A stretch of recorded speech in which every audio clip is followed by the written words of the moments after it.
రీసెంట్గా ఢిల్లీలో జరిగిన ఓ నేషనల్ సమ్మిట్లో చరణ్ పాల్గొన్నారు. ఇదే సమ్మిట్కు ముఖ్య అతిథిగా ప్రధాని మోడీ కూడా విచ్చేశారు. ఈ క్రమంలోనే ఆ సమ్మిట్లో చరణ్ను చూసిన మోదీ దగ్గరికి వచ్చి మరీ పలకరించడమే కాదు, చరణ్ను న్యూ ఏజ్ మెగాస్టార్ అంటూ సంబోధించారు. యోగక్షేమాలు కూడా అడిగి తెలుసుకున్నారు.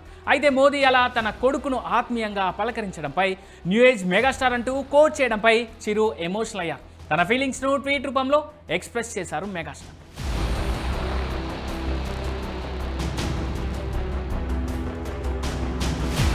చరణ్ను న్యూ ఏజ్ మెగాస్టార్ అని మోదీ సంబోధించడంపై చిరు తన ట్విట్టర్ వేదికగా ఆనందం వ్యక్తం చేశారు. ఇలాంటి ప్రతిష్టాత్మక వేదికలపై చరణ్కు లభిస్తున్న గుర్తింపు, గౌరవం చూస్తుంటే ఒక తండ్రిగా గర్వంగా ఉందన్నారు. తన కృషి, అంకిత భావం, నటనతో చరణ్ ప్రేక్షకుల అభిమానాన్ని మాత్రమే కాదు, దేశవ్యాప్తంగా విశేషమైన గుర్తింపును కూడా సంపాదించుకోవడం నిజంగా సంతోషకరమన్నారు మెగాస్టార్. అంతేకాదు, రామ్ చరణ్ మరెన్నో ఉన్నత శిఖరాలను అధిరోహిస్తూ తెలుగు సినిమా ఖ్యాతిని ప్రపంచవ్యాప్తంగా మరింతగా విస్తరించాలని మనస్ఫూర్తిగా కోరుకుంటున్నానంటూ తన ట్వీట్లో రాసుకొచ్చారు మెగాస్టార్.